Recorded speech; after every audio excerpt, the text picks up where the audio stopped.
By now, you've probably heard my Magic Wand story. It's a brand that's been part of my personal journey for more than 20 years. But no matter how many times I sing Magic Wand's praises, I'll never be able to fully capture the story of this incredible brand. Well, now journalist and author Kate Sloane just completed a limited audio series documenting the history and impact that Magic Wand has created over the last 56 years. It's called Making Magic.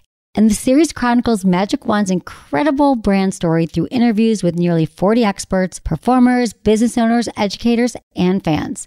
So I got a sneak preview of the series, and what I loved is that Kate weaves together snippets from all their interviews into this amazing story arc. She covers Magic Wand's journey from appliance store massager to its legendary influence on culture and sexual independence, and it's all just fascinating. The first episodes of Making Magic are available now at makingmagicseries.com or on all popular podcast platforms. Just search for Making Magic or visit makingmagicseries.com today. Thanks for listening to Sex with Emily. I'm Dr. Emily, and on today's show, I'm talking with Sarah Sloane from the app #Open about how to find partners that want what you want. Shouldn't we all have that? We also take calls about dating after divorce and ethical porn. All this and way more. Thanks for listening. I know that I used to think when I was a young woman having sex that I didn't really think it was okay to say no or to stop sex. Somebody who's being honest about here's what I'm looking for and here's what my boundaries are, that automatically makes you sexier. It's important to learn to be present in the moment. There's so many reasons why mindfulness is important, like reading your partner. And you can ask them and say, hey, how's this feeling? Are you into this? Do you want to keep going? Do you want to stop? Look into his eyes. They're the eyes of a man obsessed by sex. Eyes that mock our sacred institutions. Bedroom eyes, they call them in a bygone day. You're listening to Sex with Emily. I'm Dr. Emily, and I'm here to help you prioritize your pleasure and liberate the conversation around sex. So today I'm going to continue with Sex Ed September by talking a little bit about consent. Obviously, we've been having a very public conversation about it since, the Me Too movement started and it brought consent to the spotlight. But still, when it gets brought up, do you notice that people get uncomfortable? And some men today seem skittish. And I understand that it can be uncomfortable. But how about this? After listening to today's episode, you're actually going to realize that consent can be sexy and that you're going to want consent. Well, in the way I'm going to talk about it. Because listen, when you and your partner are on the same page, makes everything that much better. It's not some formal contractual agreement that you sit down and you're going to discuss it seriously, but making sure that you're both excited and you're both ready for sex. And what turns you on is really about being more open and honest around sex, and that just sets the mood every time. Communication is sexy too. I also talked with Sarah Sloane from #Open about their awesome app that brings people together in really unique ways. You might have heard my interview with Miley on our August 11th episode. She also works for #Open. And Sarah is super knowledgeable about sex and navigating all kinds of relationships. Together, we talk about the controversy surrounding Jerry Falwell Jr.'s recent firing and how his desires might actually just be normal, healthy behavior.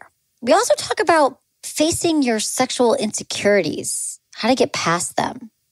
A lot of times what we're worried about is actually holding us back. All right, guys, as part of our September Back to Sex Ed, I started thinking about all the things with sex that we are never taught.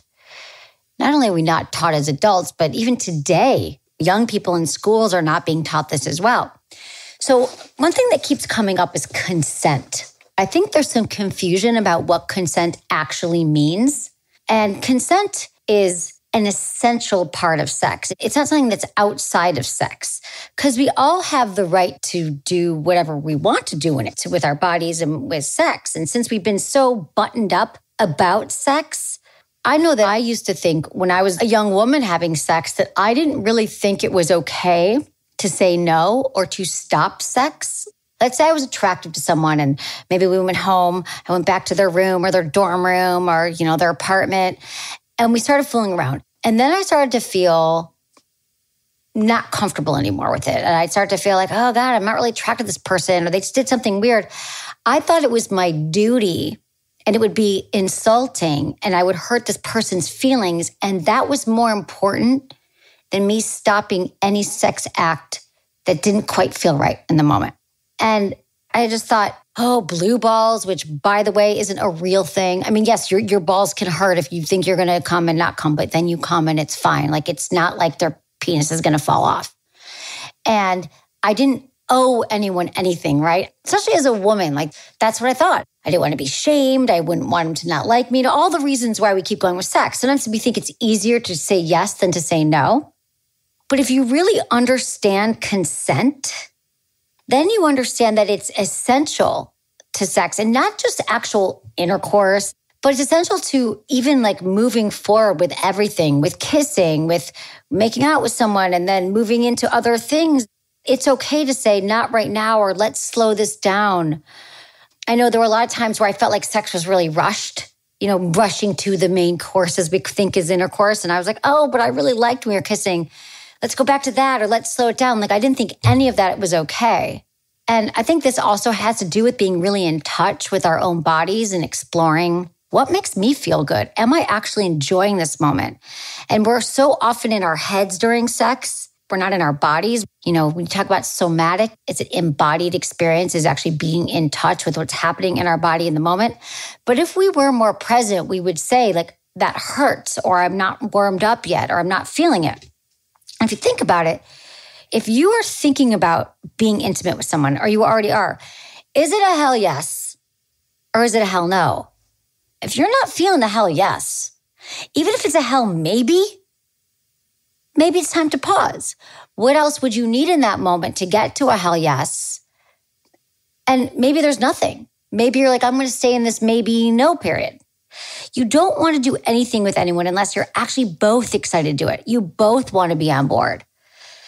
We talk about consent, and it's getting a lot of bad raps. Like, people, obviously, because there's so much assault on college campuses, that there's this whole like, oh, great, now I got to before I make out with someone, I have to have a picture of them saying yes on my camera. I'm like, that's not hot. That spoils the moment. But you know what else spoils the moment? Is when we don't know what's coming next. Like, is she going to let me go down her pants? Is sex going to happen? But if you clearly discuss your boundaries and what you're into and have all these healthy conversations around sex before you even have sex, like what turns you on or what are your fantasies, then we'll actually know what's on limits, what's off limits. Then we won't be in our heads the whole time worrying what our partners are going to think. But let's just go back to consent for a moment. So ways to ask for consent, you could say, would you mind if I give you a kiss? Could we move this into the bedroom? Do you want to have sex? And consent doesn't have to be so dull. You can make consent sexy. You could reframe a question. Think about it as part of a seduction, as part of foreplay. Rather than saying, do you mind if I kiss you? You could say, I'm wondering what it would be like to kiss you right now. I'm wondering what your lips would taste like. Would that be okay if I kissed you? To me, that's hot. You're thinking about kissing me. And then I'm like, do I want this? Do I not want this? But that's so much sexier than just not saying anything at all, making assumptions, or just going right forward and being rejected. And the other thing is a lot of times we miss opportunities because we don't ask for consent, right? So we're so worried of rejection and we're trying to read someone's mind that we never make our move. We never let someone know that we're interested. Because we don't talk about sex and it's so shameful and so taboo that we think we should all be mind readers. Consent goes both ways. It's about being upfront, being open. What do I want? What turns me on? This is why I love our yes, no, maybe list that you can find at the Sex with Emily site. It's a great place to start if you don't know how to even talk about these things. What's on the table? What's off the table? It lists everything from cuddling to kissing to anal sex to spanking. And if you both fill it out individually, then you can compare notes and then you'll know, well, anal's off the table. So I don't have to try anal. Or maybe there's some areas where you're both yeses. Well, how great if you both said yes to something, then you don't have to worry if that's okay. And when you're in doubt about anything, just speak up. If you're not sure that your partner, is into what you're doing, you can ask them and say, hey, how's this feeling? Are you into this? Do you want to keep going? Do you want to stop? It's important to learn to be present in the moment. There's so many reasons why mindfulness is important, but reading the room, reading your partner, are they feeling it? Because there's been so many times where my face might have looked horrified or I wasn't really into it. And I kept secretly wishing that my partner could tell that I didn't want to keep going. And if they'd been paying attention, they might have known, or if they had that knowledge that maybe they were so terrified that I was going to stop because, men sometimes are afraid of losing their erections, let's say. So they just keep going. So I think reading body language is really important. And also remembering that consent is temporary. What I mean is I might tell you at the beginning of the night that I'm really into penetration. Like, yes, I want to have sex with you. And then it starts and I realize that, you know what? I actually changed my mind. That's okay. It's okay to change your mind. It's okay that, consent can change moment to moment or time to time. Just because I wanted, you to go down on me last time doesn't mean that it's okay this time, right? So it's okay to check in and make sure that, your partner's enjoying it. And this is why, again, presence and awareness of you and your partner is so important. And so as a reminder, consent is not just the absence of no. No doesn't mean yes. Consent is not thinking that a no means yes. Consent is not about continuing after you change your mind because you owe it to someone. Consent is also not nonverbal resistance. I showed you I didn't want it and you kept going, So consent is not something that you're coerced into. It's not continual. It's not a I'm not sure. It's not a maybe. Just because I dressed super sexy when I went over your house, that is not consent. Consent is to maybe one act, but it doesn't mean I said yes to everything. We just don't want to ignore the signs from our partner. And what's really hot is slowing down. Go 5 times slower. If we just slowed sex down in every way, the kissing, the fooling around, the everything, it's so much better because then we actually can feel what's happening. We're not rushing and we're much more likely to actually know what feels good to us if we slow it down. I just think sex goes way too fast sometimes. So if you want to know what consent is, affirmative consent, hell yes consent, it more looks like something that's equal. You both want it. You're sober. Now I know you could sober sex. You're like, oh God, it's so dull. First off, that's when we don't have our right mind to be consensual, but I don't even think that we enjoy it. I've done that. I am not a saint, but I'm just saying, is that the best sex in my life? It is not. So remember, it's voluntary. It's enthusiastic. I'm into it. Yes, I want sex. It's engaged, it's verbal, and it's also very active, it's honest, and it's definitely continual. We want to keep asking for consent. I've been talking a lot about how do we talk about sex and how we talk to our kids about sex. I've been an advocate of it, that in other countries, they definitely teach sexual health and wellness and consent at a young age. And so you meet kids where they're at. So when kids are young, they'll teach them about their actual real name for their body parts, and they'll teach them consent. There's some people that say, can I change your diaper? Can I give you a hug? You don't force them to give their aunt a hug if they don't want to give their aunt a hug, right? And then you explain to them that their body is theirs, that they're autonomous. No one else can touch your body if you don't want them to. You give them the words to use. And sometimes we won't say we know to something because we don't know how to say it. So you can teach, young children to say, please don't touch my leg. It makes me feel uncomfortable. I don't want you to do that to me. And this consent language rules goes for everybody. It's such an act of self-care to actually be able to say no. I wish that when I said no to my friends for meeting them for dinner, they would just say, thank you for taking care of yourself. I get that you have to work or you needed downtime. A no is a very personal thing. It's how I'm feeling in this moment. I'm respecting my boundaries.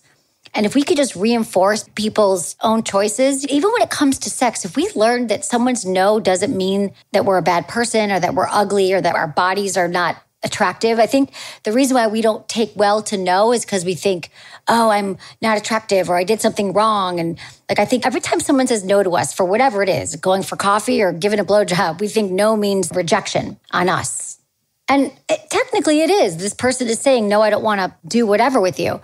But it's not for the reasons we think. Typically, we create this whole story. I'm a bad person. I'm not desirable. They have something better to do.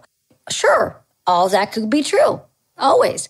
But typically, it's because someone's just saying, no, that's not where I'm at right now. Being sexual with you at this moment doesn't speak to me, doesn't feel good to me. And if we could just continually reinforce that no is okay and it's actually going to get us closer to getting our own needs met, like why waste time with a bunch of people who really want to say no, but they're saying yes? How great to just find your people, find your person that actually is on the same page with you. We'd get there a lot quicker. We'd have much more pleasurable sex. We'd have much more satisfying sex. Who doesn't want that? Hang tight. I'll be right back after this quick break.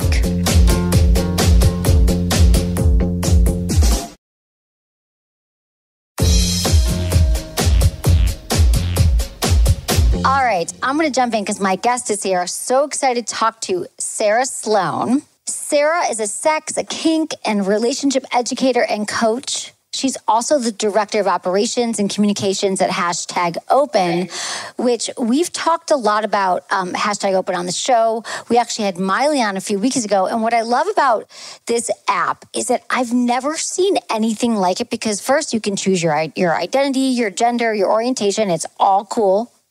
You can also use a hashtag to express whatever you're into.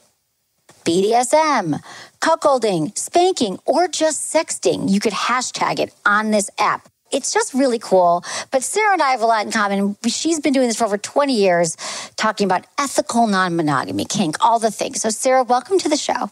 Thank you. Great to have you It's here. so lovely to be here. Thank you for having me. It's so lovely to see you.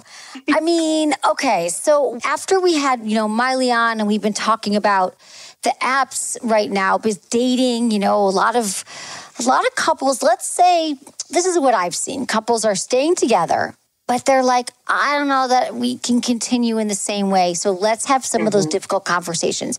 Maybe there's a fantasy we want to enact. Maybe we want to have a threesome or open it up. And so what have you been seeing with #Open and membership and trends during this quarantine time?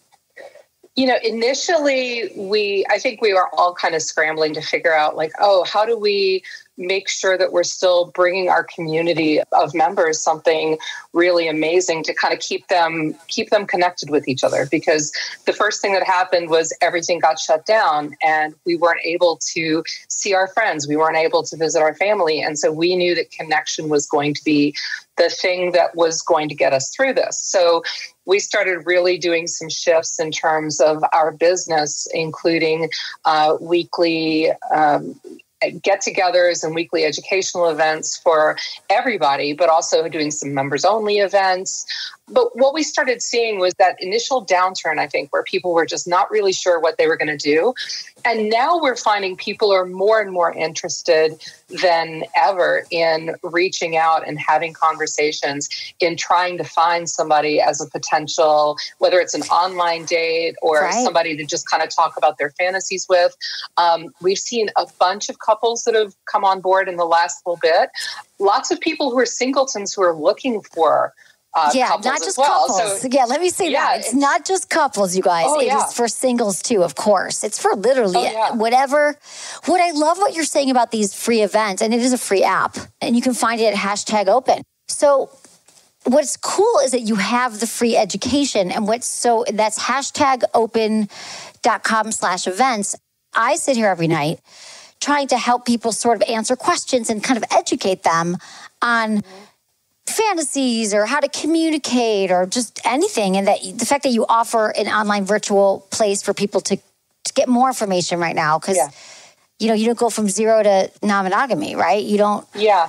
One of the things that we are kind of getting a clue on, I think, culturally, is that when we're going through times of a lot of stress, we pay attention to the fact that life becomes a little bit more valuable. Our time becomes a little bit more valuable. I look forward to the 2 hours a week that I get to go outside and spend time with a friend. That has become much more important than it was before. And I think the positive quality of that is that we're looking at how can I make the relationships in my life or the sex in my life feel really fulfilling and really strong. And so we're kind of not glossing over I've put up with this thing for 5 or 6 years. I guess I can keep putting up with it. So I think for people who are willing to approach making some changes in their life or learning something new with a sense of curiosity, I think this can be a really transformative time for folks. having workshops that are fairly short. We don't make anybody sit there for more than an hour because, it's really difficult to engage online. But bringing in educators from all walks of life, from all over the United States on all kinds of topics. We've had everything from, we have consent later this week. We had a workshop that some porn performers and producers did on how to consume ethical porn. So we have a little bit of everything. So there's something for everybody to pique your curiosity. So tell me about your ethical, because we talk a lot about ethical porn. And let me just tell you this. You've got not one, but two experts on the show tonight to answer your questions about fantasies, porn, open relationships, how to try something different in the bedroom. So let's talk about the ethical, because, so to set this up, a lot of our callers are like, confused by the porn consumption of their partner. They want to watch with their partner, but they haven't found anything that speaks to them. We know that porn's so much more readily available. So maybe you could tell me about the conversation around ethical porn. Yeah. I'm curious what came up. We had a couple, Jet Set and Jasmine and King Noir, who are performers and producers. They run their own porn business. And they did an amazing conversation where they talked about really intentionally looking for porn that is created ethically, that honors the people who are creating it, that doesn't fetishize based on bodies or based on race. Looking at where porn performers are producing their own work so that they're making a good income from their work. But it's about more than just kind of like surfing Pornhub. It's about actually finding a performer that you really like, that is thriving and doing work that empowers them, and then kind of figuring out like, what work has this person done? Who is this person enjoying? A lot of performers are on Instagram and are on Twitter now, so you can kind of get a little bit of a behind the scenes and get to know them a little bit. And I think for people who aren't sure about their own consumption of porn, being able to try to find a click with a performer and then start with that performer's work can be a totally different way of approaching porn that is actually more, I don't know, there's a little bit more heart to it, I think. There is more heart to it. It makes so much sense because there's sometimes so much shame. People feel really bad or dirty after, for a multitude of reasons. But that might kind of help people feel, a little bit more heart, a little more soulful in your porn watching, a little more consciousness. And let's talk to Matt, 26, in Missouri. Hi, Matt. What's going on? Thanks for calling. Hey, hi, Matt. For taking my call. Of course. Kind of a weird question, maybe. So I'm 26, and so I've never dated. I don't have game. I met my wife when I was 21, very sheltered childhood, didn't really get out. We got married when I was 22. The last several years in an abusive relationship, no sex life. Come to find out she's been cheating on me. And so now we're in the middle of a divorce, and we're in case net. And I guess my question comes down to a couple of things. Number one, when is it okay to get back into dating? Like, technically, I'm still married. I'm separated. When is it okay to get back into the swing of things? And two, how, for someone with no experience? Matt, these are such good questions and not weird at all. And let me just tell you this. This question is going to help so many people. Like, you don't all call in, but I'm, people listening, because I get this all ages, Matt. It's not weird. People are married for 20 years and have the same question. So first off, here's the thing. I'm not one who's like, you must wait 6 months. I want you to wait until you're actually ready, until you feel that you've healed from the relationship. You're ready to move on already. Like, is there still anger? You want to make sure you're at a place where, like, we're definitely moving on and I'm ready to date. I mean, you did file. That's great. So really, it's more about your own emotional state. For example, let's say I met somebody and they were like, we're in this proceedings. It's really ugly. My ex is a bitch. She cheated on me. I'd be like, you are not ready. But if you showed up on a date, Matt, and you're like, my ex-wife and I, we're parting ways. It didn't work out, but I'm really open right now to just kind of meet people. It depends where your head is right now. So are you ready to date? If society doesn't matter, are you ready to date? Kind of. And this, I don't know if this makes me out to be a bad person or not. I'm kind of past feeling like a bad person. I've done that for several years now. I'm not ready for a relationship. You're ready for some sex. Okay. Well, Sarah is like literally the perfect person. But first off, it's okay for you to state that to people because there's a lot of people in your position. And that's how you get more comfortable. So Sarah Sloane from #Open. What do you think, Sarah? Absolutely. There's nothing that says that you have to go back into any kind of dating that fits a certain definition. You don't have to go look for your next big relationship. You don't have to go out and even look for more than just a single date.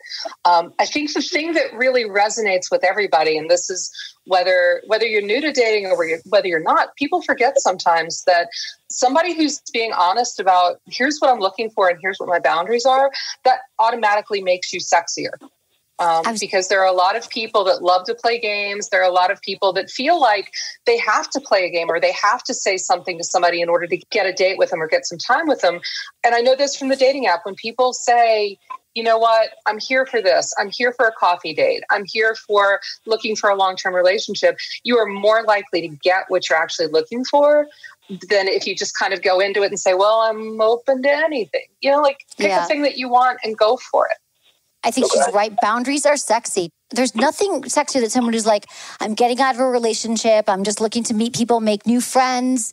And I think it is a practice. So to answer your question, like, how do you do it? It's like a muscle, right? It's something that you just have to practice and build. And I think being honest with people, check out #open.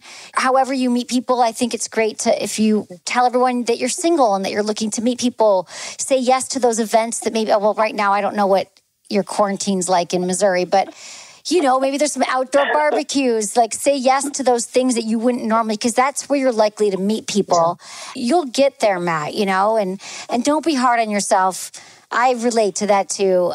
Sounds like you've been through the ringer. And I would also recommend therapy. That could be really helpful. You said it was abusive, and that stuff doesn't go away in time unless it really helps to get into it. A therapist. That will really help this process too.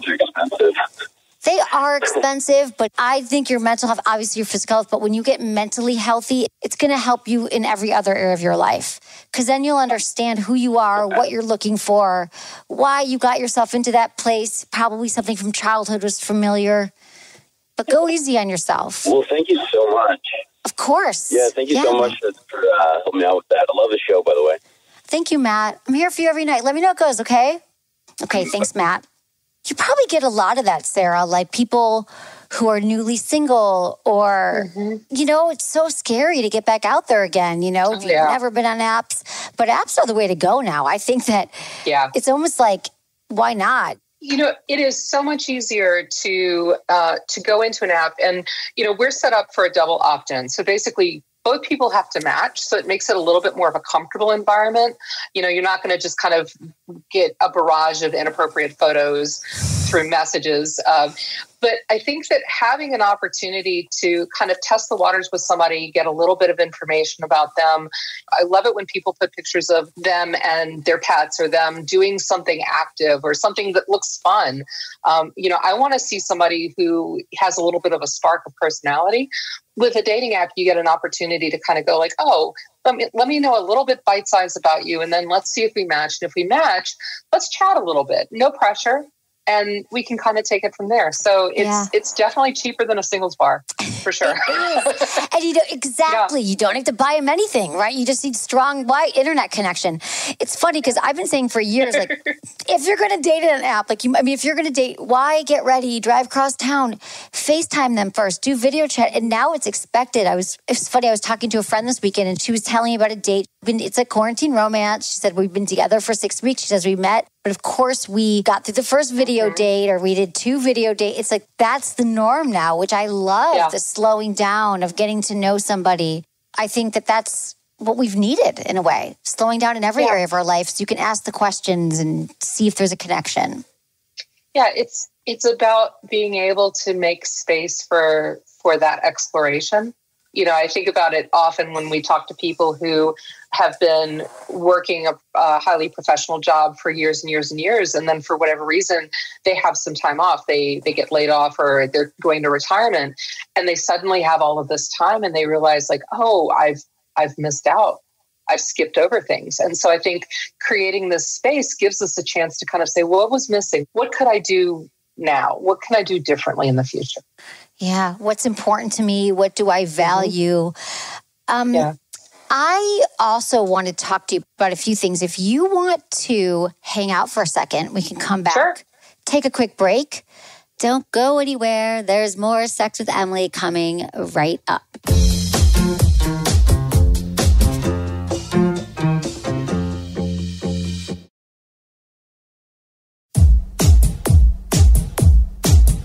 Let's talk to Christy, 52 in Texas. Hi, Christy. Hi, Emily. How are you? I'm so good, sweetie. What's going on? How can I help? Oh, my goodness. Okay. Well, my husband and I, we've been married for 20 years, and this is my second marriage. My first marriage ended with my husband being unfaithful. I've always felt really secure in this marriage. Recently, we've moved to a new city and don't know very many people. He was here a little bit before I did moved, but when I got here, I had noticed some stuff on the computer and on the phone, and so obviously he was looking at things, and there was even a dating site, but I do believe it was just mostly curiosity, I'm not thinking that he's had an affair, but it just kind of triggers something in me. And so then lately when we have an active sex class 4 or 5 times a week, which I think is pretty good for a couple in their 50s. It sounds good to me. But I guess I just all of a sudden become really insecure because I feel like he's been watching porn and he's kind of being secretive about it, and he's kind of trying new things, which I'm figuring that he's, learning from that. And, one night I said, because I started listening to you, I said, why don't we try and watch something together? And, so we watched a little bit, and I have given him several opportunities to kind of be like, show me without saying, I know that you're looking at it or you're watching something, I just don't know how to address it. But I can tell when we're making like he has his eyes closed, he might not even be looking at me. And I kind of feel like he's not having sex with me, even though he is, but it's with somebody in his head. So I guess I just need to know how to communicate that, because then I have to kind of dress up that I was nosy and, Well, Christy, it sounds like, well, first off, thank you so much for calling with this, because that's a lot to unpack. It's like new city, you've been together 20 years, you found some stuff. It harkens back to your earlier cheating with your ex-husband that you didn't trust and that cheated. So I understand all of this. So first, is he cheating, or is there something going on? And then the porn part of it. But I think there's another part of it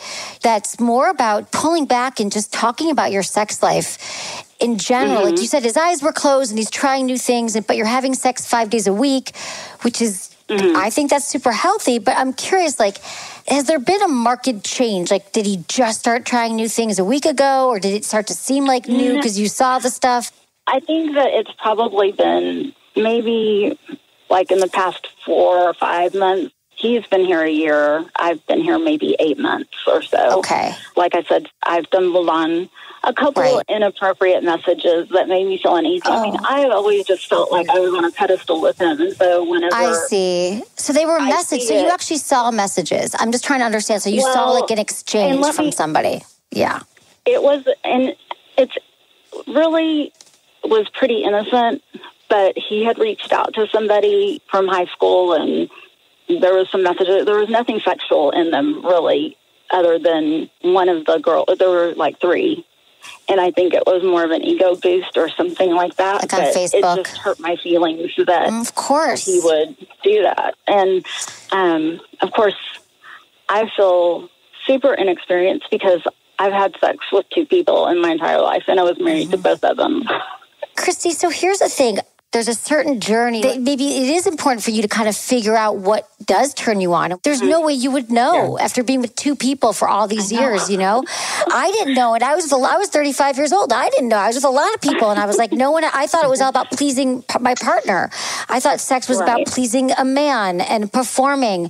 And so I had to learn that too. So there's like a 2-parter here. I think it would be great for you to talk with your husband and say, I know when you ask me, I want to learn together. Would you be willing to do some like mutual natural masturbation, finding porn that actually works for you and just not to please him. And maybe this would be something new and exciting that, I love that he asks what you want. It sounds like he really wants to be a great lover to you and he wants to please you. It sounds like it.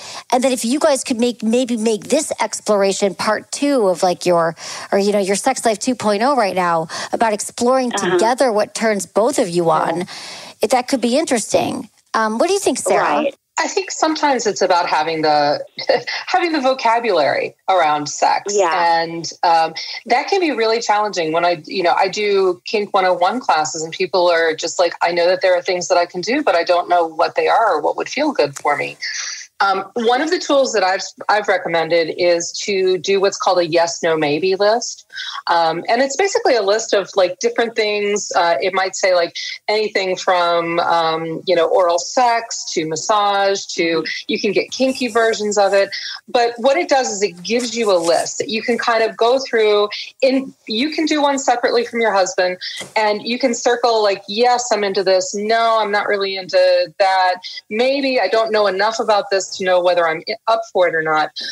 But you can kind of get this list of things that you can consider one at a time. Hey, is this something that might be awesome for me to try? And then the two of you can compare those lists and look for the yeses and look for the yeses and maybes, because it starts developing a language of pleasure for the two of you. The other thing is, even if porn is not something that turns you on, I would suggest picking up some erotica. I really love like the short story erotica anthologies. You can get them on your Kindle, so nobody knows that you're reading porn. But sometimes it's like reading through that gives you an idea of like, oh, it was really hot when he tied her up, or it was really hot the way that, she picked this person up in a bar. And so you can kind of build a fantasy library for yourself that can then help you when you have that conversation with your sweetie and you say like, hey, I want to do more exploring. Can we talk about some things? And keep in mind that a lot of men have a lot of shame around their sexuality.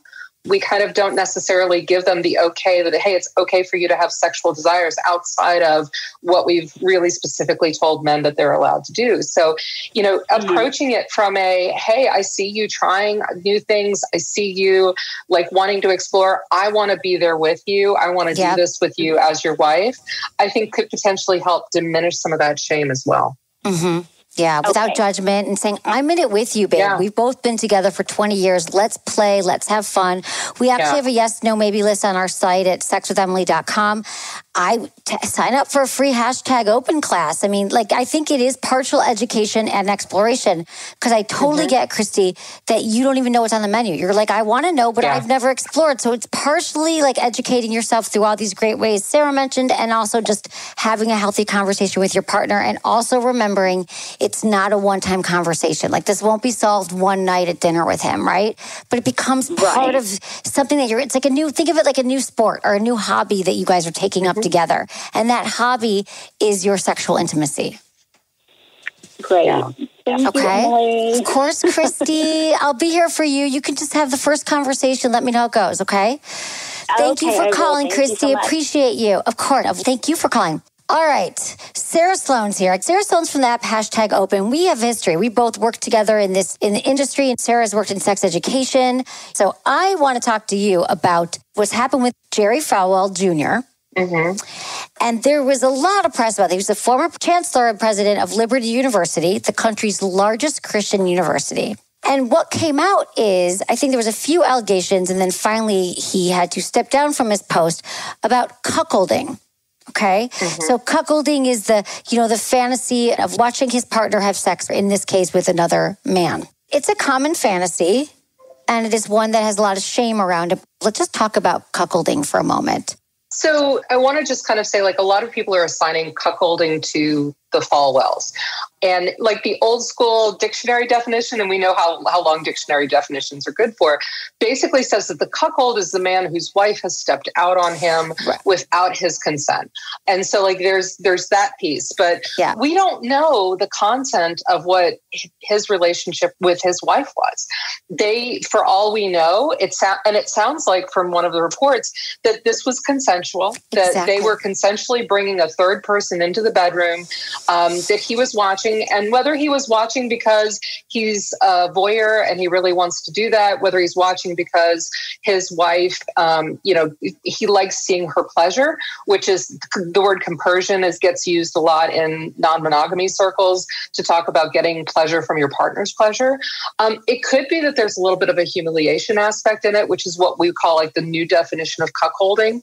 But we know that there was some additions of more people. We know that at least one of them is being presented as being consensual. It seems like there are some other ones, but there. But in most cases, it feels like that this is something that he was aware of. But I think that, the way that we structure kind of morality in this country is that it's not okay for you to admit that you are engaged in, a consensual threesome, especially when you're somebody who is kind of like literally the head of the representation of the moral majority. Literally. And so it really, we were talking a little earlier as well about that this is such a profound fantasy for so many people. The numbers of men who have fantasized about their wife having another sexual partner is well up into the 50% over. So the average man has fantasized about this. Exactly. We hear about them too, and there's a lot of shame around it, which I think, again, you're right. It's such a good point that from what I've read, well, you've probably all read, if you read about it in the news, it was consensual. It was an ongoing relationship with somebody who they kept seeing together. To me, it sounds like that's how a lot of these fantasies kind of unfold. And I don't like the word, I don't like cuckolding. I feel like, what did you say they call it now? Just, not compersion, but you called it cuckolding has a little bit more of a flavor of erotic humiliation. Because, I love the term compersion because so many people just think like, I can't imagine that would ever somehow give me pleasure to see my partner have pleasure, which is, a lot of us get hung up on like, how could he watch his wife be with someone else? And 52% in studies, this is by this Justin Lehmiller, who studies a lot of these fantasies, says that heterosexual men, 52% said they'd fantasize about watching their partner have sex with someone else. And the basic premise is kind of intuitive in the sense of like a lot of fantasies, when we're told we don't want or we can't do something, we want it even more. I think we can all relate to that, right? We want it more. And that does create a risk. If you're going to violate a taboo, that creates a greater risk. But the interesting thing is when he talked about that people in this particular article, that men who are more on the right politically tend to have this fantasy more often than people who are on the left politically, or more conservative people tend to have this fantasy. And then people on the left are more into BDSM and that's more of their fantasy. And I just find it interesting you break down a political divide. There's a lot of the structure of kind of like the patriarchy. So like this very like men are the head of the household, men are responsible for everything. They're the spiritual leaders or they're the financial leaders of their home.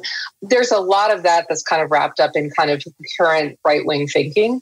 And so the big violation there is that the man loses control of what his wife can do. And so for a lot of men, having your partner have sex with another man is literally a challenge to masculinity in a way that I think, for some people that can be really hot because it really does kind of pull that taboo right up to the surface of what would happen if my wife was sexually pleasured by somebody else. So there's like this really dynamic tension for a lot of people. On the other hand, I know a lot of guys who are on the left wing who go to swing clubs because they really like watching their partner have sex with other people and it's fun. And there's that tension isn't there. It's just, that's not the thing for them. And that's like the question of whether or not it's healthy. The relative health is kind of not really the big thing to debate to me. The question is everybody going into it with a sense of curiosity and a sense of authentic consent? And when it's over with, do you feel good about it in retrospect? That to me is how we break out what a healthy sexual life is. And that could be cuckolding. That could be, tying your partner up. That could be having really amazing monogamous missionary position sex with maybe a toy every once in a while. There's no right or wrong in that. But the question is whether we're creating a space with our partners where we can say, hey, I think it'd be really hot if we like talk dirty to each other, or if we, cruise together on a dating app. That's where the health of a relationship and that's where the health of sexuality comes from. God, it's such a great definition of it, that it's like you don't want to wake up with the shame over. Like you want to make sure that you feel good about the act afterwards, but it starts with curiosity and openness. Couples can actually have very healthy relationship. We don't know what happened with his relationship. Hopefully it was healthy. I think the part that probably wasn't healthy was that he was hiding it. But in many relationships, and you probably see this in your work as well, like we rather live a life not fulfilling my fantasy than actually try some things that actually could work out. Like maybe people have this fantasy of wanting to see their partner with somebody else or try BDSM, but they just don't know where to start. And I know you educate on this as well. What are you finding? Do you find couples come in together and ask questions about opening up, or what comes up? What's the first step usually for couples or individuals? That's a really great question. I think a lot of people come in and feel like I have this thing that I've been thinking about. What are the steps that I need to take? And a lot of times they want technique.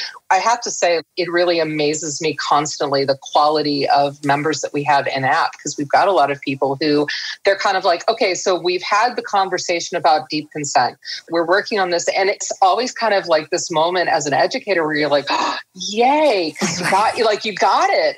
I think that for a lot of people, it's the first step is figuring out that it's okay for them to have that desire, and then figuring out how they can share it with somebody else without feeling shamed or judged. And I was that person when I was in my late 20s. I wanted to try some stuff, and my soon-to-be future ex-husband was just not down with it. But the way that he responded kind of reinforced this idea that my desires were shameful. And when we were talking with Christy earlier, one of the things that I really wanted her to hear is like, hey, we come to the table when we're talking about sex with a lot of deep-seated shame. Like we are not living in a culture that tells us it's okay to have the bodies that we have.